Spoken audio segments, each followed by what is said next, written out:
que a NVI vai se aproximar.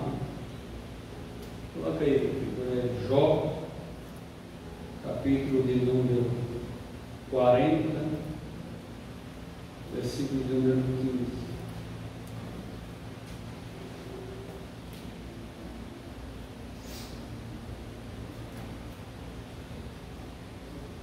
Jó 40, 15.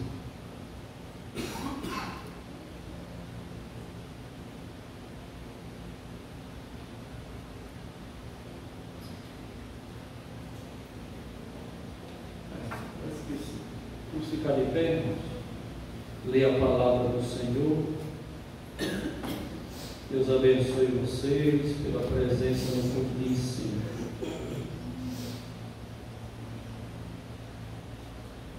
Amado e querido Jesus, seja conosco. Jó, capítulo de número 40, versículo de número 15. Veja o biemonte que criei quando criei você, e que come capim como o boi. Amado e querido Jesus, seja conosco neste lugar. Abençoe a sua igreja. Fale conosco nesta noite no culto de ensino. Que o Senhor Jesus venha nos abençoar. Em nome do Pai, do Filho e do Espírito Santo.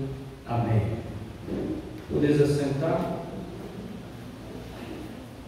Se puder deixar as criancinhas aqui, né? Acho melhor, né? Tem pouquinha gente. Pelo menos a Vandilde assiste um pouco. Essa passagem bíblica, você deixa nela aqui, viu, Gabriel? Deixa congelado aí. É porque eu estou tentando trazer para os irmãos, falando sobre os dinossauros, né? Mas antes de falar sobre eles, porque existem provas concretas, são os fósseis. Escavações de arqueólogos encontram os esqueletos de animais gigantes criados pelo próprio Deus. Aí muita gente vem com aquela questão que não fala, que a Bíblia não fala, que a Bíblia não fala. A Bíblia fala de uma maneira bem sutil, de uma maneira bem que para o bom entendedor uma palavra basta, né? Existe no livro de Jó relatos falando sobre essas criaturas, monstros criados pelo próprio Deus. A prova cabal são os fósseis, né? Os museus têm aí suas apresentações de esqueleto deles, tudo mais. E vamos tentar aqui mostrar um pouco do biemonte, do Leviatã, que Deus falou com Jó. Só que para você entender, né, o porquê Deus estava falando isso com Jó, eu vou só dar uma pincelada aqui. O livro de Jó, os irmãos conhecem, é o livro mais antigo da Bíblia, né? É um livro poético, é um livro complexo. Esse personagem Jó existiu de verdade, apesar de que muitas pessoas questionam, e fala de uma reunião que houve nos céus com os anjos, duas reuniões, e lá no meio da reunião aparece uma figura chamada Satanás. Existe uma frase muito interessante no livro de Jó, chamada pele por pele, né?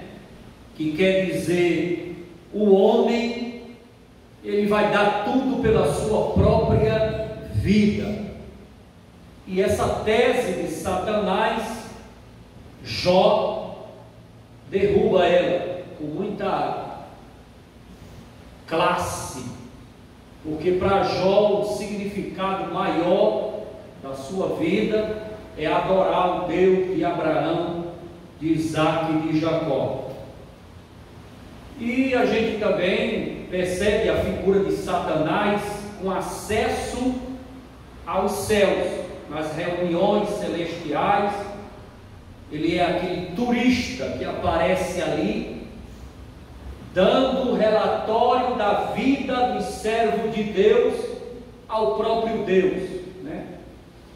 Então, Deus pergunta para Satanás: o que fazes? Ele: estou por aí, rapaz, passeando, rodeando a terra, procurando uma brecha na vida da Vanilde, procurando uma brecha na vida da Rosana, procurando uma brecha na vida da irmã Vânia, procurando uma brecha na vida da missionária Acre, procurando uma brecha na vida de crente.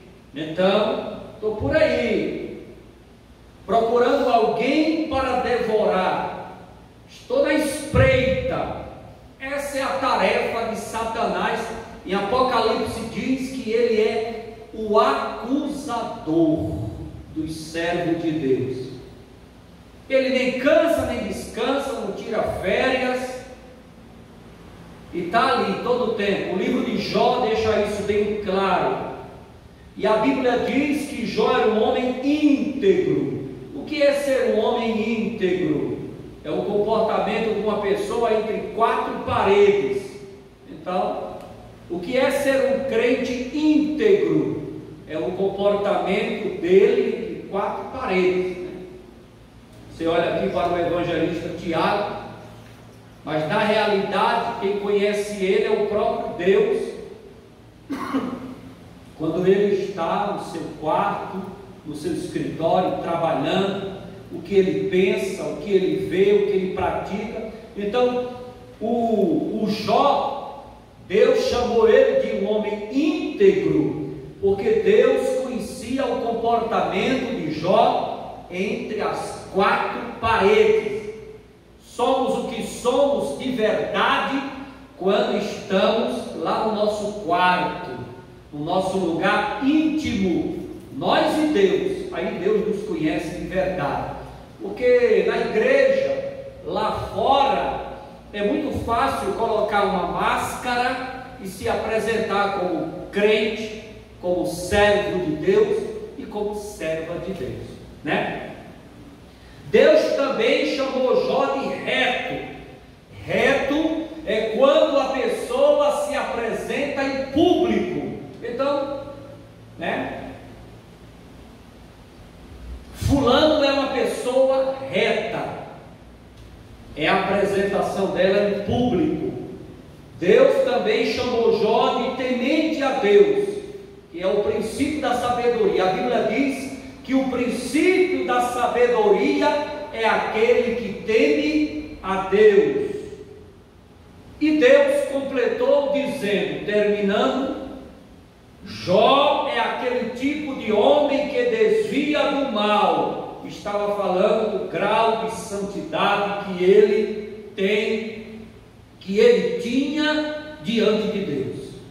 Então, os irmãos conhecem a história de Jó, o livro de Jó, o que passou por Jó, Deus e o próprio Satanás que estava ali acusando.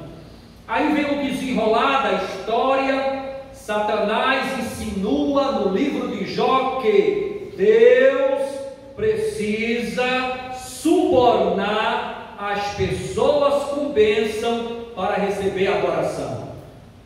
E tem crente que pensa isso, né? Deus precisa subornar pessoas para receber a adoração. E Deus suborna o crente com bênção. Aí Deus dá bênção e você adora, dá bênção e você louva, dá bênção e você agradece, você celebra. A partir do momento que Deus não te dá bênção nenhuma, você começa a blasfemar, murmurar, falar mal, criticar do próprio Deus, da própria igreja, da própria Bíblia e apostata da fé. É isso que Satanás está dizendo. E pelo livro de Jó, na história de Jó, essa tese de Satanás cai por terra, porque mesmo Jó perdendo tudo, ele provou que tem como adorar e continuar servindo a Deus. E existe também no livro de Jó, Satanás insinuando: as pessoas se aproximam de Deus por causa das bênçãos, não pelo seu caráter. Ele fica insinuando isso daí. Satanás também diz que Jó não é honesto, porque tudo que Jó faz diante de Deus é por causa de riqueza, de bênção e sobre bênção e mais bênção. E Satanás coloca Deus abaixo de. Cuidado para você não cair nessa pegadinha, viu? É uma pegadinha bíblica. Leia o livro de Jó que você vai olhar as pegadinhas. Mensagem subliminar. Conhece mensagem subliminar? Você está assistindo aquele desenho ingênuo do Pinóquio, e o Pinóquio em uma passagem aparece vestido de calcinha. Conhece mensagem subliminar? No desenho infantil, uma coisa tão simples.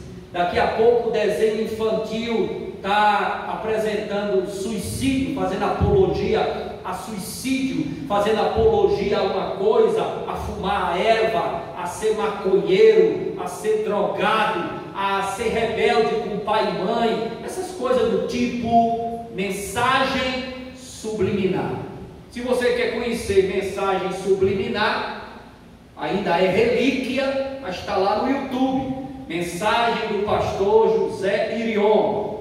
José Irion é um homem que prega batendo forte contra a Disney, que prega sempre em seus desenhos do Mickey, do Pato Donald e de qualquer outro desenho da Disney, prega mensagem subliminar, colocando a criança no caminho do erro, no caminho, fazendo apologia ao satanismo, fazendo apologia ao pecado, à rebeldia, sendo rebelde com pai e mãe. É mensagem subliminar. Mensagem subliminar. Pastor Josué Irion. Está lá no YouTube. Tem muitas delas que já foram apagadas, e eu não sei nem onde é que está esse pastor, não tenho mais notícia dele, mas ele prega fortemente sobre isso, né? Então existe uma pegadinha no livro de Jó, e a pegadinha no livro de Jó é Satanás dizendo: o dinheiro está acima de Deus. Satanás coloca a riqueza de Jó como algo acima de Deus. Existe outra pegadinha no livro de Jó, que muitos crentes têm caído nisso, e pasme, viu? Porque o crente neo caiu nessa falácia, tudo bem, porque crente neo, né, é aquele crente na flor da terra, não tem raiz, mas um assembleano, pentecostal, assembleano, nascido no fogo, nascido em círculo de oração, fiel, cadeira cativa na EBD, cadeira cativa no culto de doutrina, cair numa falácia dessa, você vai observar uma pegadinha no livro de Jó, quando o diabo coloca a família acima de Deus. Coloca a família acima de Deus. A família nunca esteve acima de Deus. Olhe lá o que Jesus disse no Novo Testamento. Jesus disse lá no Novo Testamento que a família nunca esteve acima de Deus. Mas essa pegadinha está no livro de Jó, anunciada pelo próprio diabo. Então ele coloca a família acima de Deus e coloca o dinheiro acima de Deus. E todas essas duas teses que Satanás lança no livro de Jó, Jó derruba. Você conhece o livro de Jó? Dinheiro não está acima de Deus, nunca esteve. Mamon nunca esteve acima de Deus.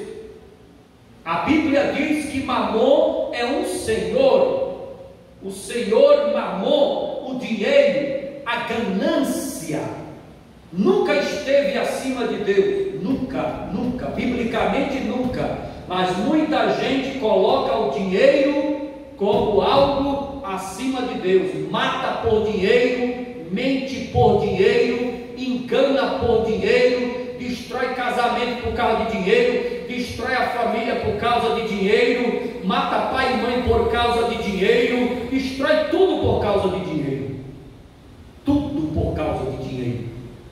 E a família, né?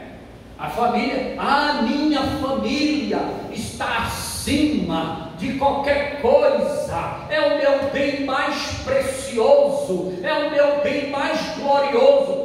Nunca foi assim, nunca foi assim. Olha o livro de Jó, leia o livro de Jó, interprete o livro de Jó. Quando Jó perdeu os 10 filhos,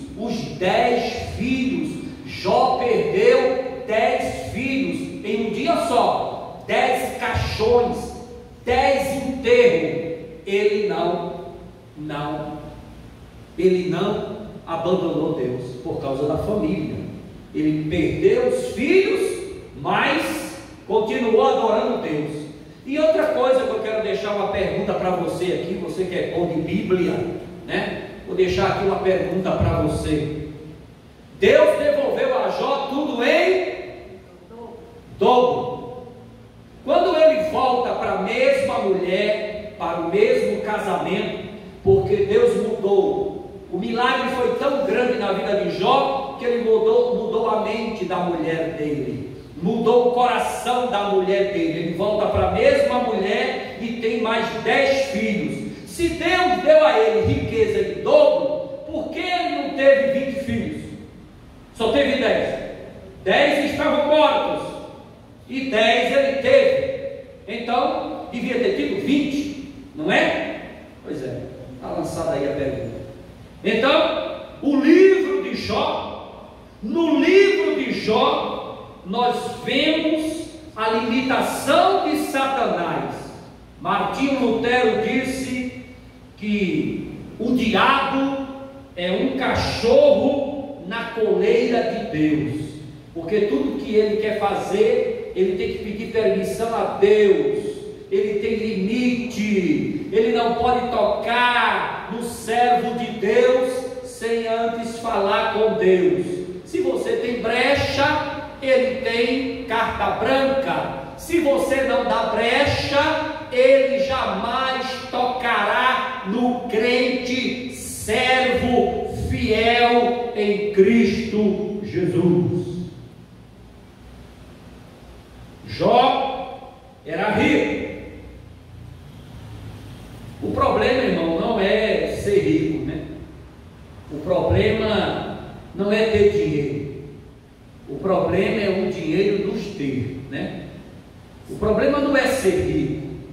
O problema é adorar o dinheiro, é colocar o dinheiro em primeiro lugar, é deixar o dinheiro ser o teu senhor, ele mandar em você. Você se torna escravo do dinheiro, servo do dinheiro. Esse é o problema, né? Tem gente que acha que só vai para o céu os pobres, né? É o pobre que vai para o céu. Isso é doutrina da Igreja Católica, né? Só o pobre que vai para o céu. Para você ir para o céu, tu tem que ser pobre, tem que ser miserável, tem que andar sujo, tem que andar fedendo, tem que andar maltrapilho, tem que, né? Não pode ter riqueza nenhuma, porque o rico não é digno do reino dos céus. Onde é que está escrito isso, né? E o povo da Assembleia de Deus piorou a situação, piorou, porque pregadores pentecostais, que aqueles 3 anjos, quem gosta disso é a pastora, que foram visitar Abraão, lá no Hotel Fazenda de Abraão, lá no Oásis de Abraão, no Hotel Fazenda de Abraão, foram visitar os 3 anjos lá, os 3 eram mendigos. Falei a palavra certa? Mendigo. Essa palavra eu nunca acerto ela. Então, por que o anjo tem que vir como mendigo? Por quê? Eu não entendo isso. Mas sabe por quê? Porque o resquício da doutrina católica, que tem que ser pobre, que tem que ser fedido, que tem que ser humilde, tem que andar com os pés no chão, tem que se desprender da vaidade, tem que se desprender de tudo e tem que se deixar tudo para lá, né? Essa doutrina arraigada, a tradição dos vossos pais. O Brasil é um país, né, conquistado pelos jesuítas, pelos católicos, apostólico romano. Essa doutrina ficou impregnada na mente das pessoas. Elas aceitam Jesus, mas não são libertas. Aí o anjo ele tem que chegar na tua casa como um mendigo. Tem que ser maltrapilho. Se chegar um anjo na tua casa lá, bonito, arrumado, cheiroso, cabelo penteado, com perfume, coisa mais linda, não é anjo, é o diabo. Já conseguiram? Várias pessoas que falam do candomblé, da quimbanda, da umbanda, do catimbó, que já viram Satanás, disse que ele é lindo. Ele é lindo. Ele é lindo.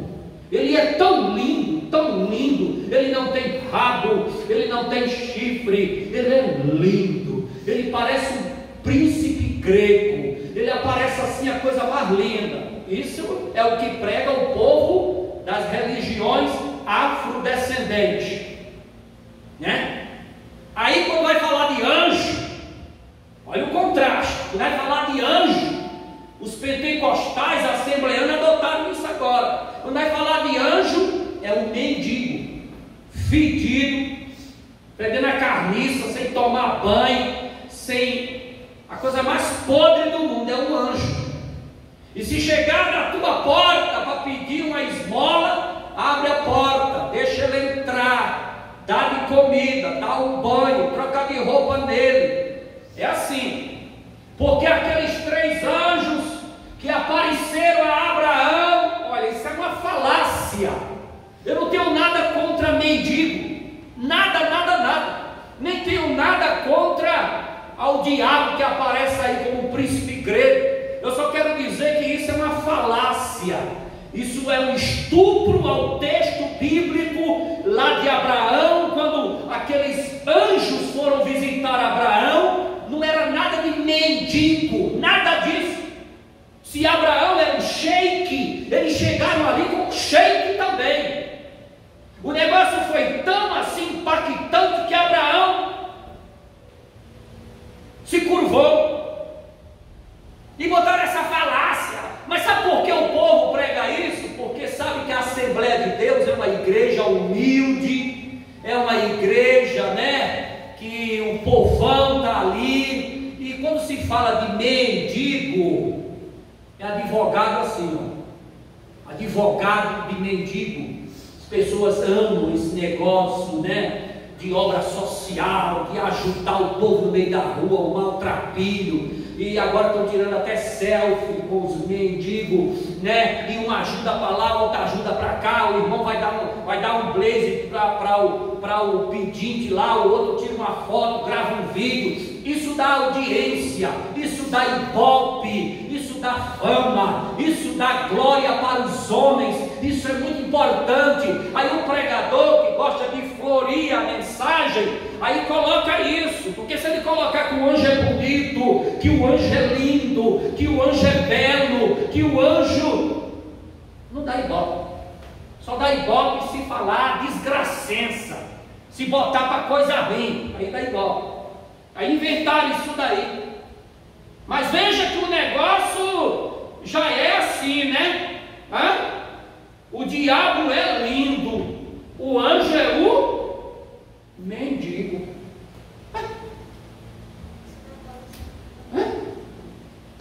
Você pode ir na Netflix lá acessar os filmes que tá mais bombando lá. É os filmes de quem? De Lúcifer. Tá lá assim, bombando. Então o povo tem que acostumar já com ele, já tem que acostumar, já está chegando o fim, Jesus está voltando, a gente tem que acostumar, ele está chegando aí, ele é lindo, lindo. Aí os pentecostais colocaram isso dentro das igrejas. Mas fala sério. Há vários relatos policiais, vários. Um dia desse eu estava assistindo uma reportagem de uma pastora, que o camarada chegou lá, o pedinte, na porta lá, a senhora abriu a porta, ele fez o que com a senhora? Estuprou e matou. Vai nessa baboseira. Ai, é um anjo. Como é que está escrito isso, gente? Seja bonito, seja feio, não abra a porta.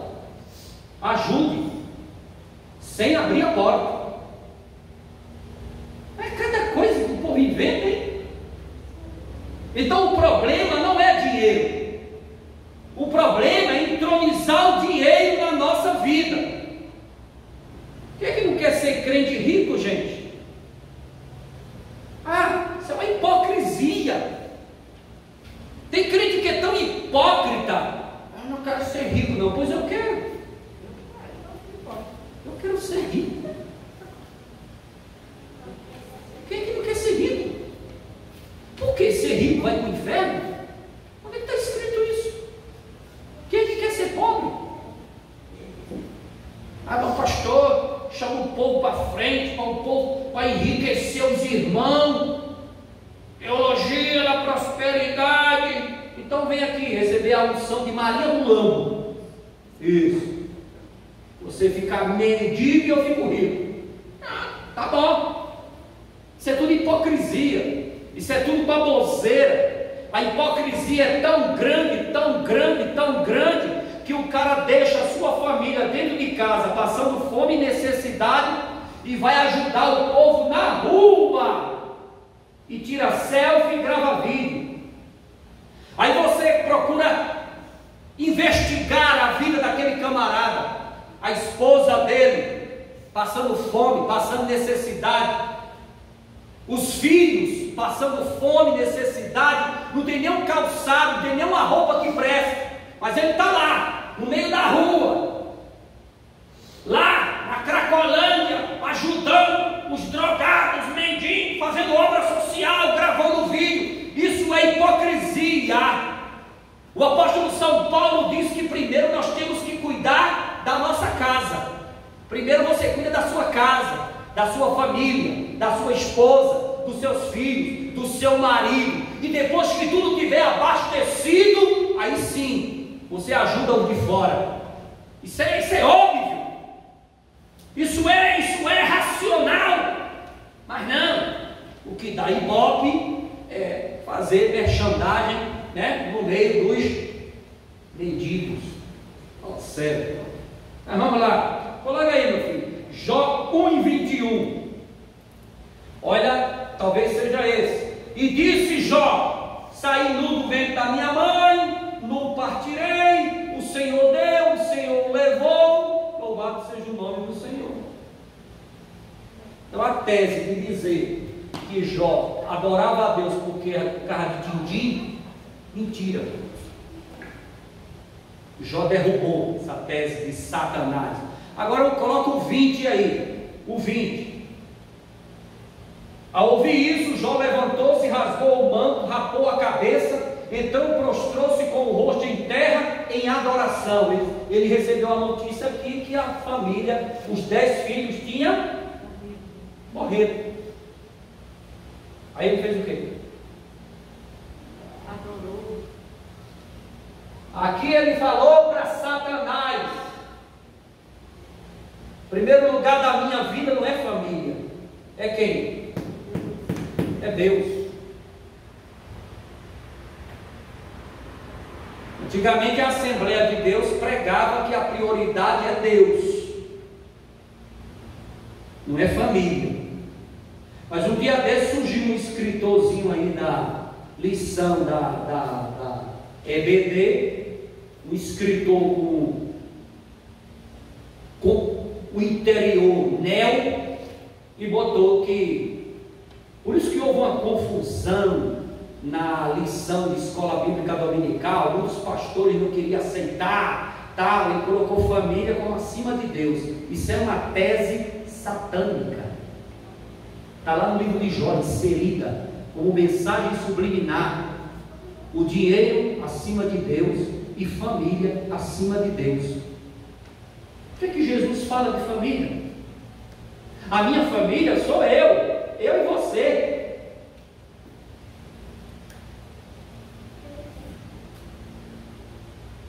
Os 10 filhos morreram, e a tese está aí, destruindo Satanás.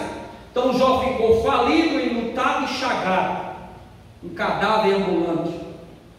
O negócio era tão sério que as bolhas de pus cresciam tanto, e latejava, e ele rasgava os dentes. E como ele não dava mais conta de estourar as bolhas de pus com o dente, ele pegou um caco para estourar as bolhas de pus.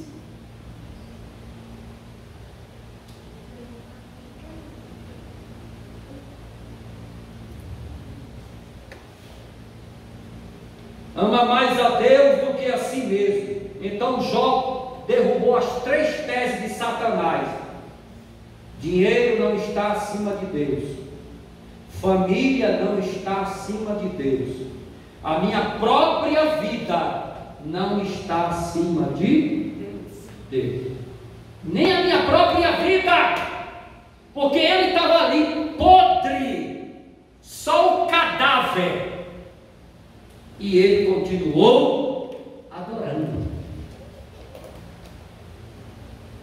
Não foi isso que Satanás disse? Pele por pele, o homem dá tudo que.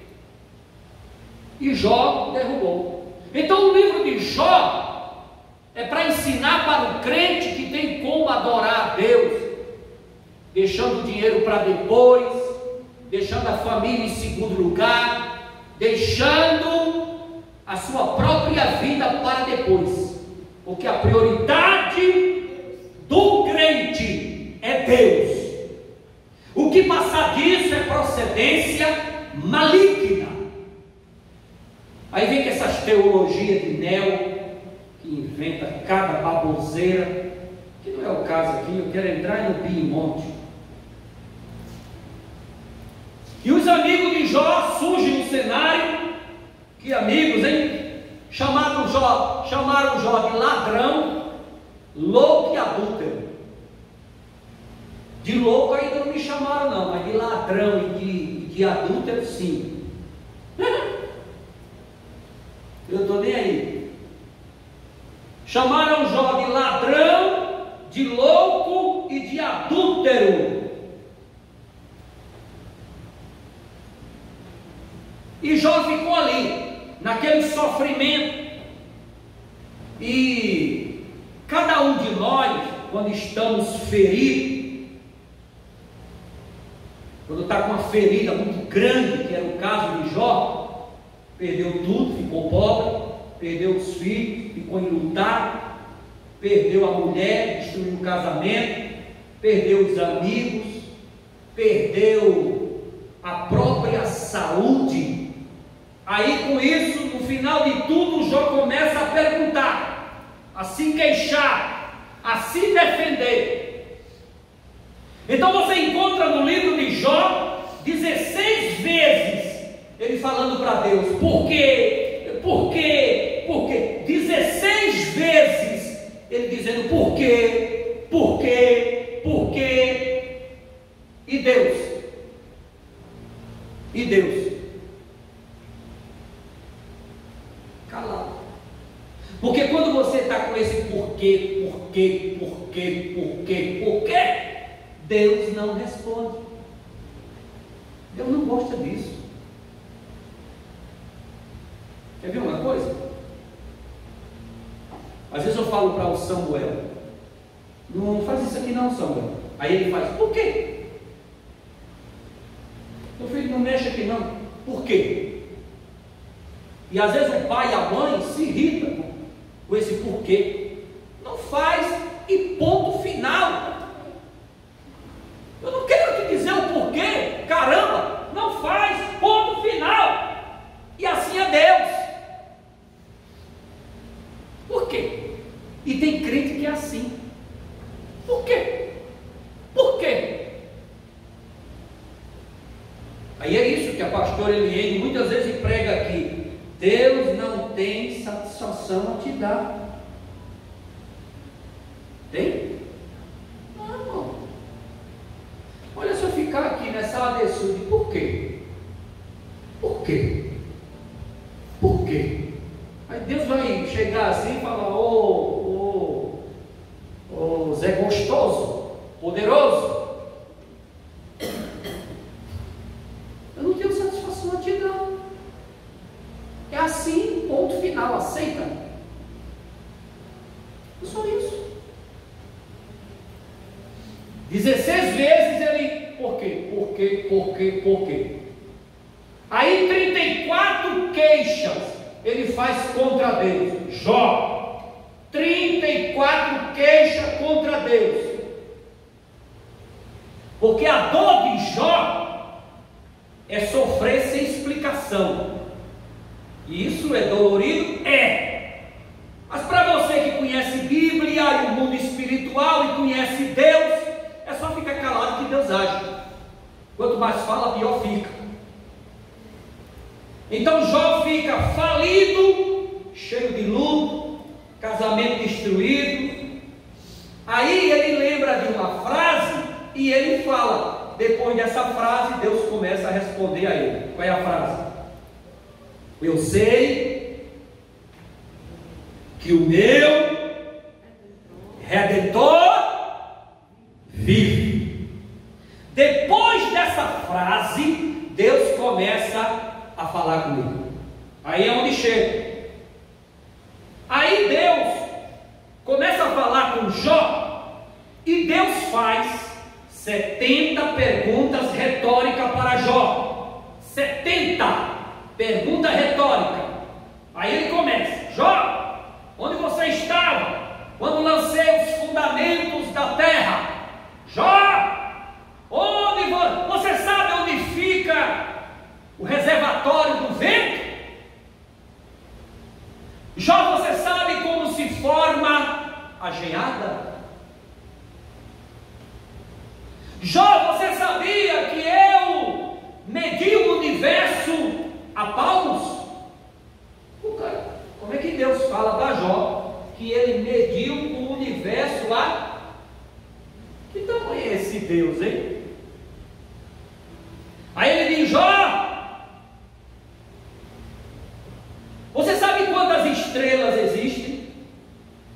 Os cientistas, astrônomos, dizem que há mais estrelas no universo do que todo grão de areia das praias do deserto do globo terrestre. O que você acha? Há mais estrelas no universo do que grão de areia das praias e do deserto do globo terrestre. E Deus chama cada estrela pelo seu nome, e nenhuma delas há de faltar. Aí ele começa. Aí ele entra lá onde eu mandei o Gabriel colocar, que é o bimonte. Jó 40, versículo 15. É aqui que Deus está começando a falar, fazendo as perguntas retóricas. Ele diz assim: veja o bimonte. Esse bimonte aqui pode qualquer Bíblia traduzir como qualquer tipo de animal, mas na sequência dos versículos você vai entender que é um dinossauro. Está escrito: estou inventando nada. Dinossauro come capim como boi. Vamos lá. E o 16? Vamos ver se bate com essa versão aqui. Se não bater, o Tiago vai ter que colocar essa versão lá. Que força ele tem em seus lombos? Que poder nos músculos do seu ventre? Está falando do dino. Vamos lá. Sua cauda balança como o cedro. Já viram o cedro? Já viram o tamanho de um cedro?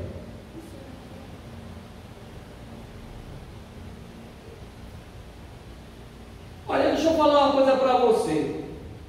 Esse bimonte que está dizendo aqui, alguém diz que é o hipopótamo. Já viram a cauda do hipopótamo?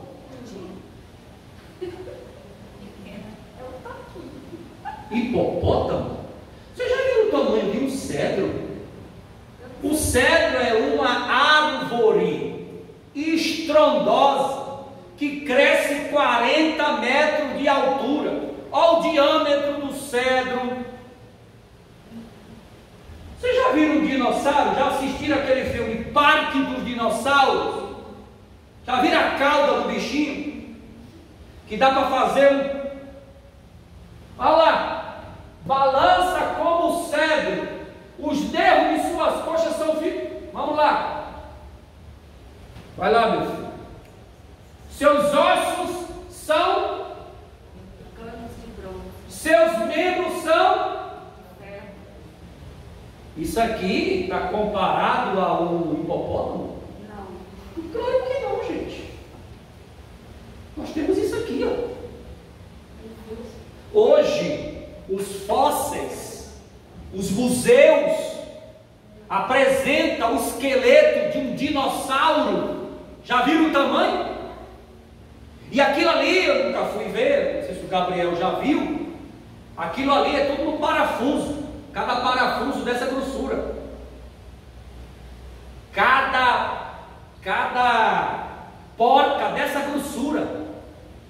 E ele é içado num cabo de aço. Lê isso aqui.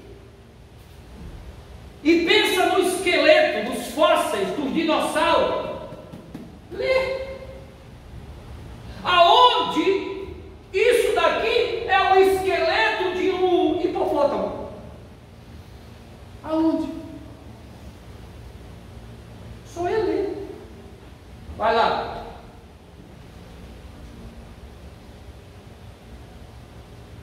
Ele ocupa o primeiro lugar entre as obras de Deus. O Criador. Só o Criador. Não é criatura. Só o Criador pode chegar a ele com sua espada. Só o Criador. Aí o tamanho da besta. Vamos lá.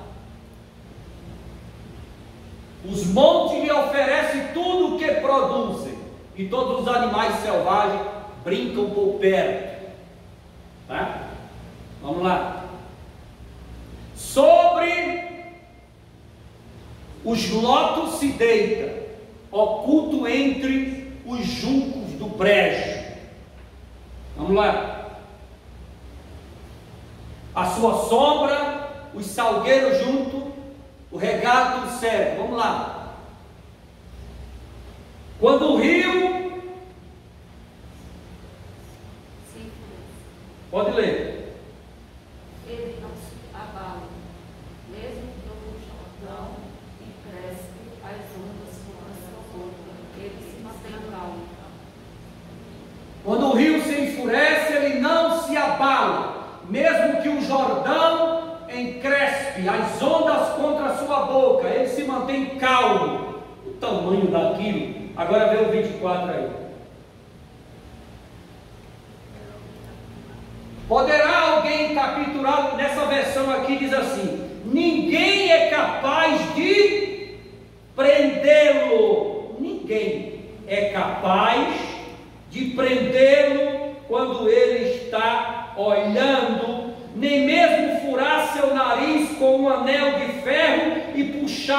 uma corda, ninguém é capaz de prendê-lo, ninguém é capaz de dominá-lo. Está falando de quem? Do hipopótamo? Se você chegar em alguns zoológicos por aí no mundo, você vai encontrar hipopótamo comendo melancia.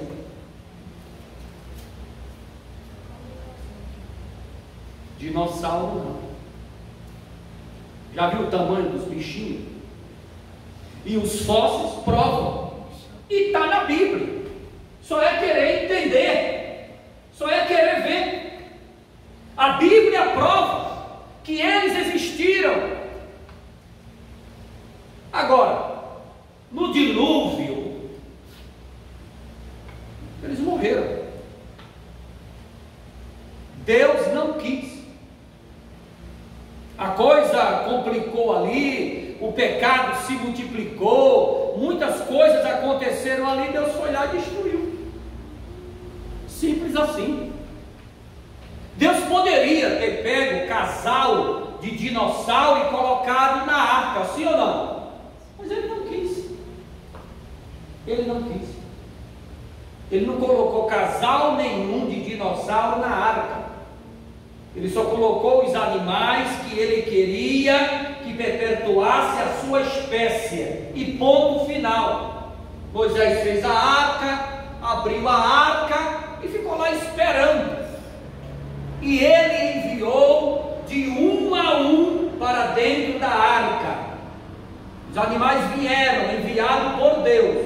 Noé não foi atrás de ninguém caçar nenhum deles. Eles vieram, entraram na arca, foram para o seu compartimento lá e ficaram lá, e o restante vocês sabem o que aconteceu no dilúvio, né? Então a Bíblia, ela fala deles, está escrito, só que de uma maneira bem sutil, de uma maneira que quem quer ver, vê. Está aí, só é olhar e interpretar. Essa passagem bíblica que Deus fala aqui é justamente a passagem onde Deus começa com as suas 70 perguntas retóricas, falando para Jó que ele criou, que ele fez, que ele domina, e que lá na frente Jó reconhece tudo, ora pelos seus amigos, porque a máxima para a bênção do crente é o perdão. É a máxima. Mesmo os caras chamando ele de ladrão, de isso, de adúltero, ele perdoou, orou por eles, e aí Deus lhe deu tudo em dobro, mas tudo mesmo. Por que não deu os filhos? Saiba de uma coisa, irmão. Quando um filho morre, você perde ele ou ele está guardado com Deus? Está guardado com Deus. Você não perdeu. Jó perdeu os camelos, perdeu as jumentas, perdeu os cavalos, perdeu a colheita, o trigo, a cevada, perdeu as fazendas, perdeu, a gente perde o que é material, a gente perde o que é animal, a gente perde, mas familiares, aquele que tem o nome escrito no livro da vida, aquele que é crente, a gente não perde, ele está lá com Deus. Então Jó morreu, os filhos de Jó morreram, até aqueles que nasceram depois do sofrimento, morreram também. Então, quando você chegar lá em cima, você vai encontrar Jó, a esposa, e quantos filhos? 20. 10 que morreram, 10 que nasceram. Vai encontrar 20. Então Deus deu para ele o dobro ou não? Sim. Mas por que não deu 20 filhos aqui na terra? Quando morresse tudinho, encontrar quanto lá? 30. É só uma questão de saber interpretar. Deus deu para ele tudo em dobro.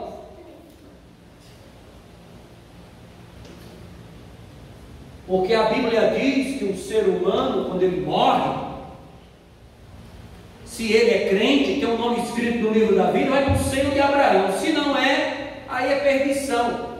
Está na Bíblia, está escrito, não estou inventando nada. Mas agora a teologia está forçando a barra para que os animais também vá para o céu. Agora vai essa preocupação, pastor. Quando eu morrer, eu vou encontrar o meu cachorrinho aí sim? Aí o pastor, para não perder a ovelha, ele fala o quê? Sim. Provavelmente a irmã, talvez, ou não, sim, não sei, vai encontrar seu cachorrinho aí sim. E cachorro agora criou muita moral, né? Está com mais moral ainda. A coisa está cada dia, né? Uma irmã chegou para mim e falou: pastor, eu posso vir para o culto de libertação com o meu cachorrinho?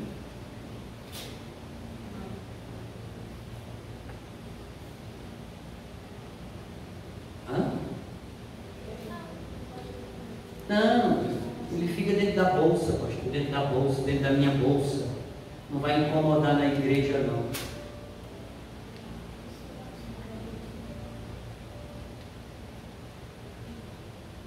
Melhor não, irmão.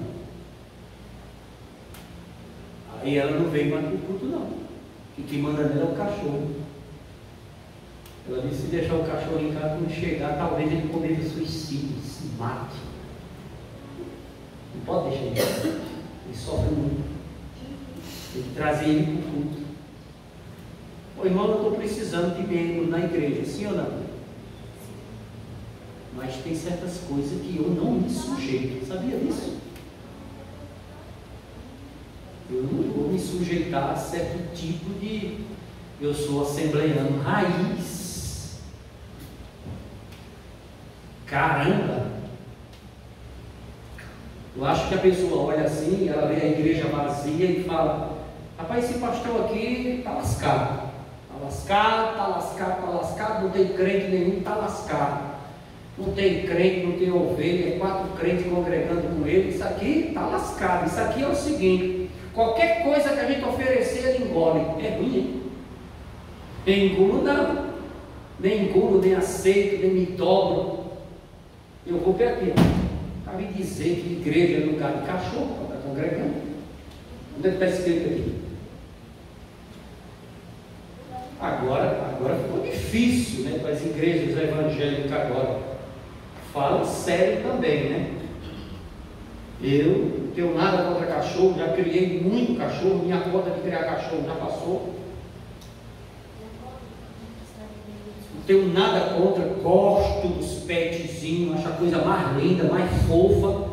Mas na hora de adorar, eu acho que adoração e celebração ao Senhor Jesus Cristo é para a gente. Daqui a pouco vão dizer por aí, né? Vão criar teologia pet e vão dizer por aí que Jesus também derramou o sangue na cruz do Calvário pelos pets. Aí é teologia demais, meu irmão. Aí, não, pastor, mas tem que inovar. São essas inovações que traz perigo para a igreja. Nós temos que respeitar? Sim, eu respeito a pessoa que tem seu pet, que gosta. Nada contra, meu irmão. Cria lá, cuide bem, não maltrate, tá? Com muito carinho, com muito amor, mas pelo amor de Deus, tudo tem limite, né? A casa de Deus não é lugar de pet, né? A casa de Deus é lugar de pessoas, né? Eu saio muito para caminhar com a pastora, né? A gente tem que tirar a ferrugem. E aqui e ali eu estou enferrujando, irmão, ficando enferrujado. E eu não suporto a academia. Aí eu chamo a pastora para a gente caminhar. E a pastora vai caminhando conosco aí, conversando com ela. A gente encontra no caminho aqui, nesse sudoeste da vida por aí, a gente caminha por aí, a gente encontra 200, 300 pessoas botando o seu petzinho para passear. Porque ele tem que fazer xixi, ele tem que fazer cocô. Zero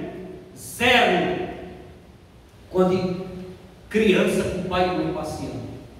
Você sabe onde é que as crianças estão? Dentro de casa, com o celular na mão e com a babá eletrônica, que é a televisão. Os pais têm preguiça de sair com os filhos para passear. Não estou generalizando. Toda regra tem exceção. Mas não sai. Mas sai com o cachorro, chovendo, meia-noite, 1h da manhã o cara está lá. Totó. Ou ele leva para passear, ou o totó faz o totó dentro de casa. É ou não é? Como a criança não pode fazer isso, ela fica estressada, nervosa, acabada, destruída dentro daquela caixa chamada apartamento. Porque o pai não tem coragem de tirar o filho lá de dentro, nem a mãe tem coragem. Então hoje a gente vê a prioridade e o cuidado e o carinho mais pelo pet do que pela própria criança.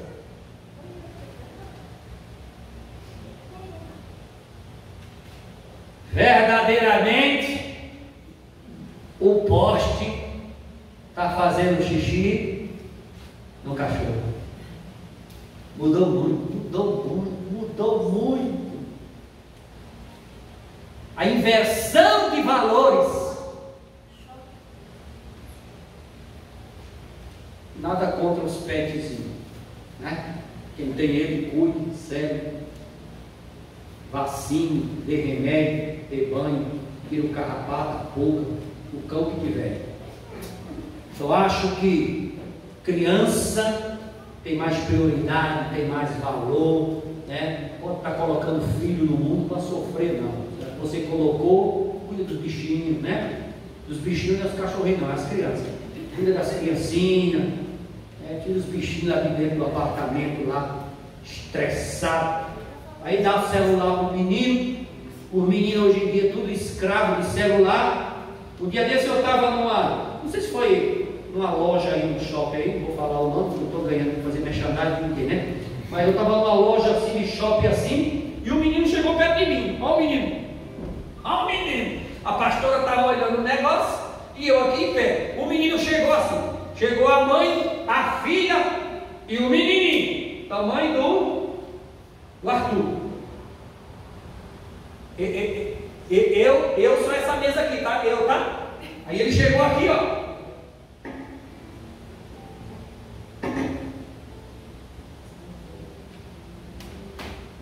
E a mãe, com a filha mais velha, foi embora. E ele ficou junto de mim.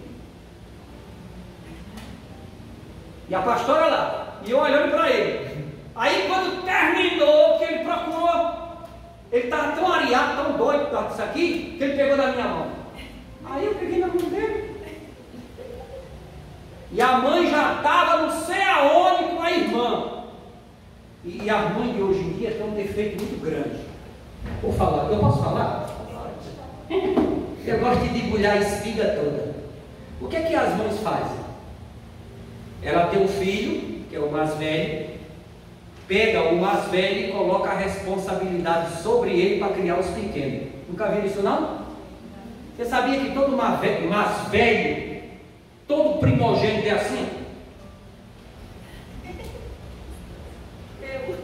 Porque a mãe fala para ele: se tu perder o teu irmão, eu te mato. Cuida do teu irmão, cuida da tua irmã, dá água para ele, leva ele ali, faz isso com ele. E o mais velho, a mãe fica de boa, de boa. O pai já está de boa há muito tempo. A mãe fica de boa e bota a responsabilidade no bichinho.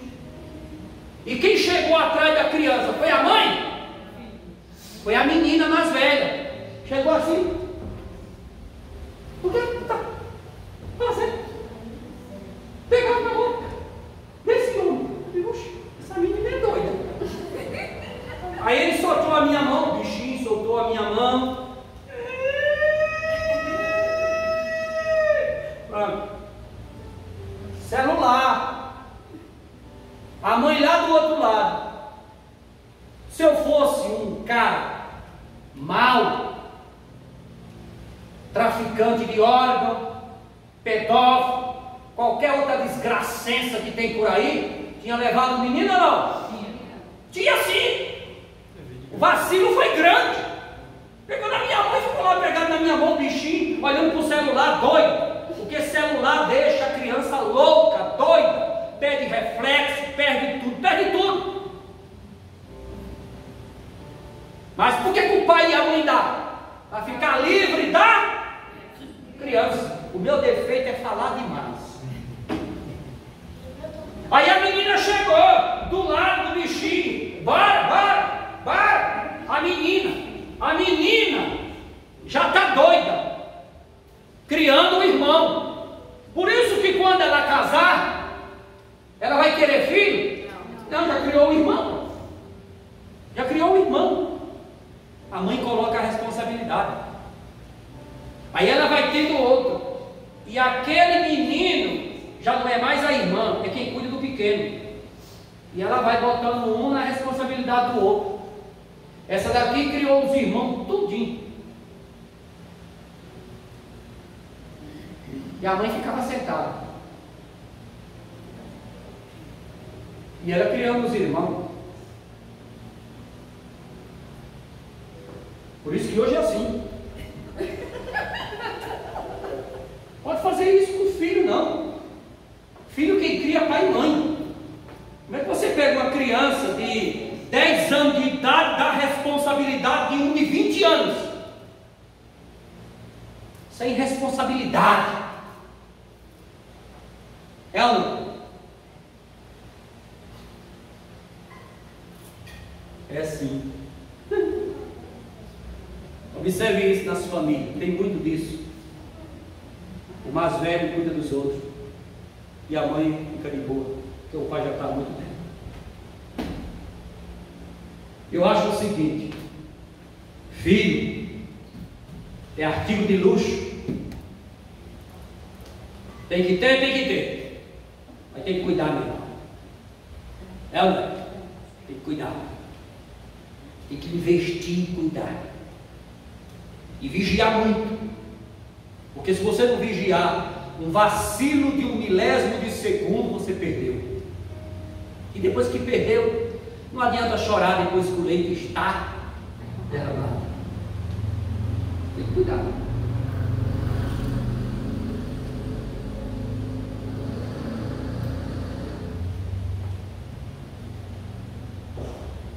Um dia a gente estava numa piscina tomando banho. Eu também tomo banho de piscina. Virei anjo ainda não. Estava eu, a pastora Áquila, acho que o Tiago estava também, e o Samuel estava. Apareceu um satanás de um macaco em cima de uma árvore, pulando. A gente, a boca ousada, foi ela. Aí o assunto está no pet. Vamos olhar para o pet. O Samuel estava afogando. 1 milésimo. Quem levantou ele? O Maxwell. O bichinho já estava engolindo lá. Uma olhada que deu para o macaco. Muita responsabilidade criar uma criança. Muita responsabilidade. Temos que ter muito cuidado dos filhos, né? E o que a gente vê hoje é o desprezo. Não generalizando, toda regra tem exceção, mas a maioria dos pais está nem aí. Entende? E a gente tem que ter muito cuidado com a criança, vigiar o máximo que pode vigiar. Que Deus abençoe vocês. Que esse culto de ensino sirva para reciclar aquilo que a gente sabe. Que o Senhor Jesus tenha misericórdia de nós. Eu não acredito que as coisas vão melhorar e normalizar, porque já estamos chegando no fim. Cada um que se prepare, cada um que arrume suas malas espirituais, cada um que continue jejuando, continue orando, cada um que cuide da sua salvação. Jesus está voltando. Cada dia as coisas ficam mais difíceis, e a inversão de valores está aí para todo mundo ver. O que é normal é errado, e o que é anormal é o que é certo. Que o Senhor Jesus tenha misericórdia de nós e nos abençoe em nome do Pai, do Filho e do Espírito Santo. Amém. Obrigado pela presença de vocês.